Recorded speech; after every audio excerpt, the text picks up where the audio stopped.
Hey guys, welcome back to the channel. Today we're going to take a look at creating a filmic look using Dehancer. Now Dehancer is a plugin for Davinci Resolve that you can use to create a really nice film emulation. A couple weeks ago, Dehancer reached out to me to check out their software and test it out. And I've been playing around with it a little bit, going back and revisiting some old projects that I've color graded and shot. And yeah, I wanted to take a look at it and just see sort of what it was capable of. So let's go ahead and dive in. This project is for a commercial that I shot for a Western wear company called American Hat Company. So this project was shot on the RED Raptor. So this is sort of what pops up when you first use Dehancer, when you first put it on your node. It's going to come up with Rec 709, and that's great if you already converted your footage with a color space transform into Rec 709, or you're working with footage that isn't shot in log. I like to use the camera selection function here to make sure that I'm working in the proper color space. So I'm going to go down to choose camera, red, and then it'll pop up with all these different options. I'm choosing V Raptor, and it has red wide gamut log 3G10 as the standard format here. So yeah, let's play around with it. Right now, things are looking a little dark, and typically I would adjust that in a node prior for my exposure, but I'm going to just take a look and see what it's like doing it here just in Dehancer and see what it's capable of. So now that we've converted our footage from log to the proper color space, and our color space is properly set up in the color management at the timeline level. So we've got red wide gamut here, log 3G10, and I'm outputting to Rec 709A, which is going to be the most accurate for web instead of theatrical. So Dehancer has a lot of great tools here. It pops up with the film stock Kodak Vision 3 250D, which is a really nice standard film stock to kind of have as your base.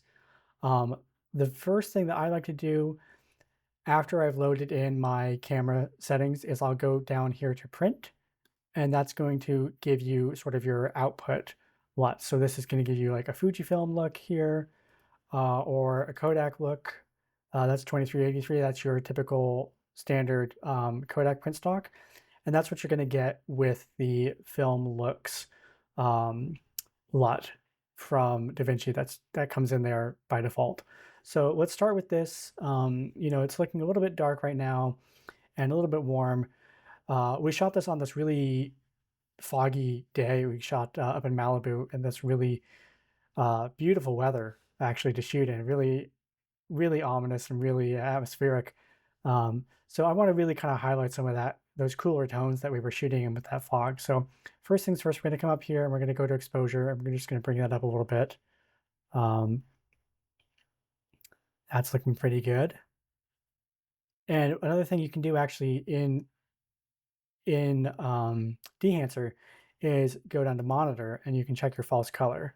So that's going to give you a good example of where you're at, and that kind of adjusts with your sliders here. So let's get her skin tone at a nice level here. I like to always have my skin tones, right in that kind of green zone, not entirely properly exposed. I always like to have my skin tones about a stop under or so. So looks like we've got that here, and we'll go back onto false color and take that away. That's looking really nice. So now we'll go back up to the top here, and we'll go to the temperature compensation, and we can start to cool it off a little bit. That's bringing things into a really nice balance. And our tint here, maybe we'll go a little bit of green. The defringe, I'm not entirely sure what this does, to be honest. It doesn't have a huge effect that I've seen. So now let's go down and we'll take a look at all these different kind of film stocks they offer. You can see they've got a ton of different film stocks here, from Cinestill. You could go like Cinestill 800T. That's going to give you an interesting look here. Say we wanted to shoot on, Fuji Eterna, and that'll give you that sort of look. But you're printing out to a Kodak film stock. So all these things are sort of related. So you start with your negative film stock, which is what we're choosing here. So let's say we want Pro 400H, which is a beautiful film stock they don't really make anymore, I don't think, for 35mm stills. Or we want more of a filmic look, and we're going to go, Ektar's really cool looking, or Kodak Gold.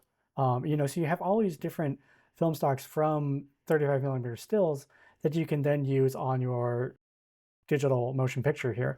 So it's really nice to be able to have all these different options that aren't just the typical Kodak 2383 film stock here, or kind of your Kodak Vision stocks. But for this, let's take a look at, maybe 50D. 50D is going to get us a nice spot. And this is sort of your lower daylight balanced film, your lower ISO daylight balanced film. That should give you less grain and everything like that. And you even have the option here in Dehancer to push and pull your film and see what that's going to look like. So for pulling it 2 stops, it's going to give us more warmth in the shadows. Whereas if we push 2 stops, it's going to give us a cooler tone in our shadows. So for now, I'll go maybe pulling half a stop, warm things up just a little bit in the shadows. From here, you can go into the film developer, and that's going to give you more control over contrast, your gamma correction. So that's going to be your overall sort of midtones here. And then your color separation and color boost. So that's going to be either more desaturated or more saturated. So I'm going to leave that right in the middle. Film compression. Now this is a really cool tool in Dehancer. Essentially what it's doing is it's lowering your white point to be that of what you might get on film.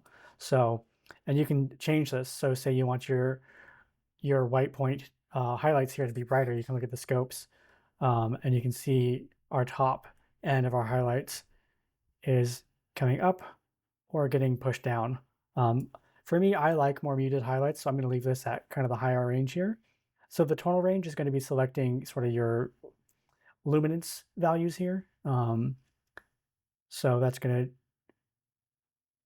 basically creating like a luminance mask for, where you want things to sort of start to clip for your highlights here. So let's add a little bit more here into that, really compress that.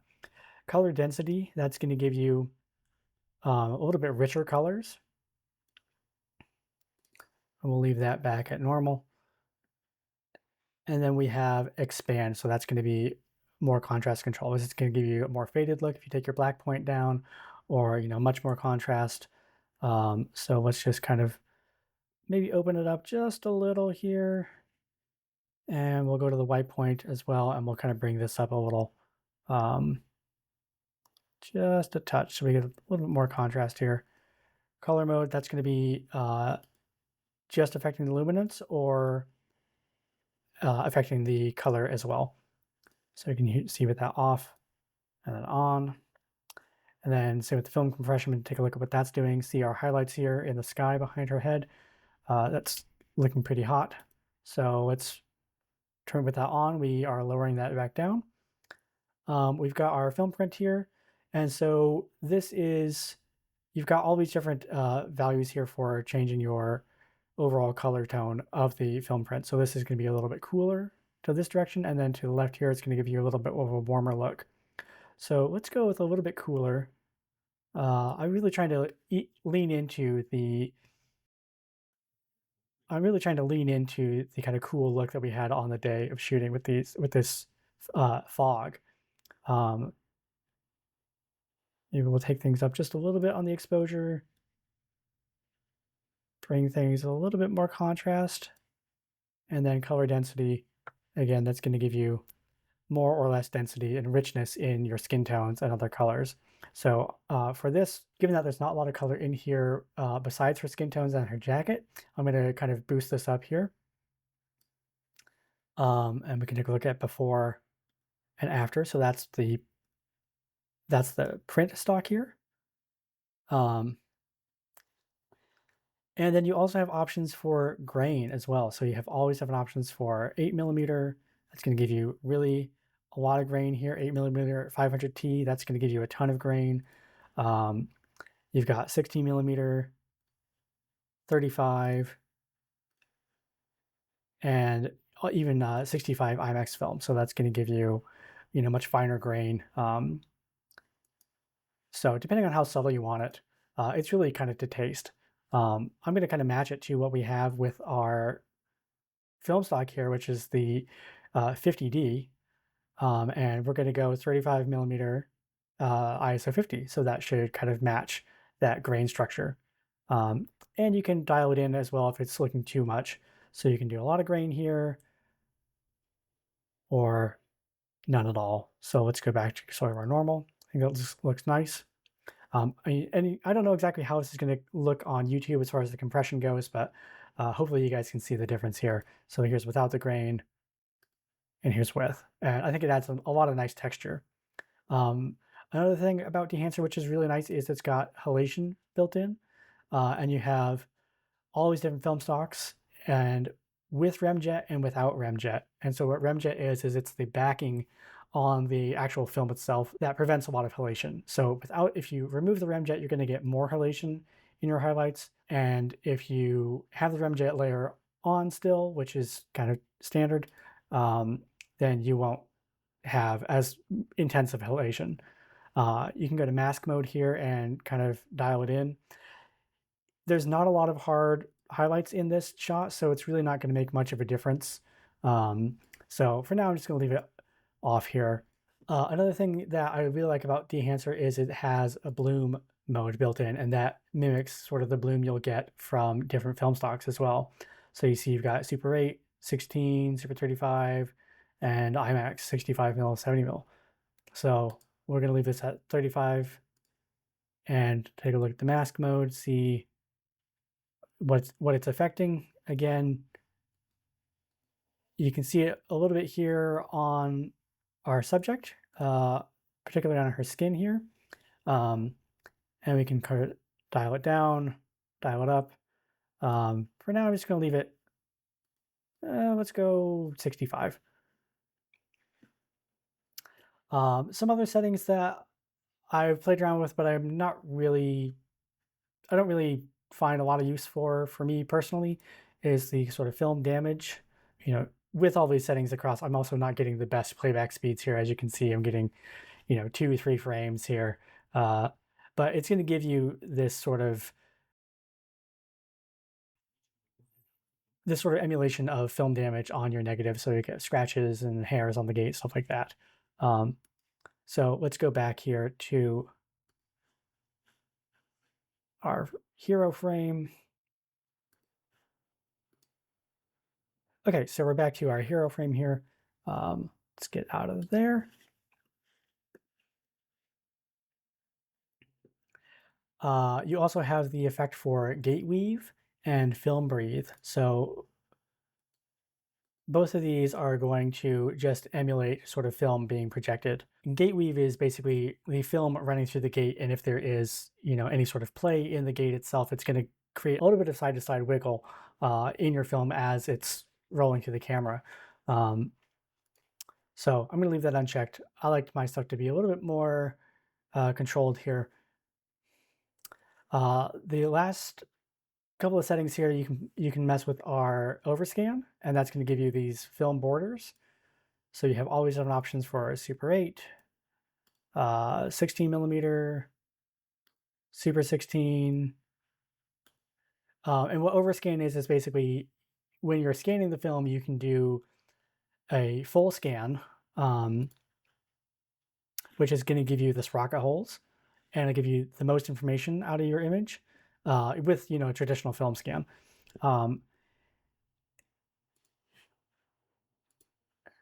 You can do widescreen and then, ultra panavision, and that's going to give you a really interesting, widescreen look to that. So Super 35 is nice here. It looks, very classic. I could see this being used in, commercial if they wanted sort of a behind the scenes, kind of look, that look of we shot on film here. You've got all these different options for gate shape. So you have neat normal, you have neat sharp, which is going to really kind of sharpen up the edges here. Neat rounded, that's going to give you a more rounded look here. And then off, it's going to give you none of the border, but you'll still get the sprocket holes. So say you were shooting something on, like a medium format camera, if you're shooting 35 millimeter on a medium format, you would get this sort of sprocket hole effect here. You have options for horizontal and vertical. I'm going to leave this at vertical. And then exposure here is going to control sort of the exposure around the sprocket holes. Scale, you can adjust where they are on your image. We'll put our gate shape back to neat. Lens zoom, that's going to kind of control how much of your image is punched in on there. And you also have offset if you need to adjust. Say you want to have this more center framed here. You also have gate defocus, and that's going to give you a little bit more out of focus gate here on the edges. You can see here. So that's kind of a fun tool to use if you're looking for something that's going to give you film borders in your footage. I'm going to leave it off for now. And lastly, one of my favorite things that I like to do on a lot of my footage is add vignettes, and that's with my still photos and video. I like to add vignette. So let's go ahead and do that now. So we'll go to mask mode here, and that'll show us kind of our shape of vignette. So we can change the size, where you want it to affect, the feathering. So basically the mask mode is really good for changing your size and sort of the aspect ratio of your vignette. So let's say we want just the edges here. Let's come back out of mask mode and we'll change our exposure, bring that down. And we can change our feather as well, so it's not bleeding into her as much. So you can see here, we've got this really nice vignette that feels like it's really centering in the focus on our subject here. So here's before and after. And we'll change our quality here from low to high, so we get the best of our output here. So yeah, this was all done in a single node. I didn't have to do any sort of masking or vignetting in power windows. I didn't really have to change any of my exposure or color temperature or anything like that in other nodes. So it really does sort of speed up the workflow, I've found. And if you want to really fine tune your adjustments, you can make that happen in sort of nodes prior. Say we want a more darker look, we can do that really easily. Let's bring this back up here.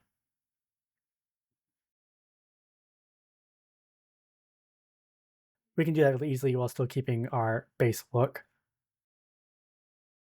So that does it for today's look at Dehancer. As you can see, it's a really powerful tool.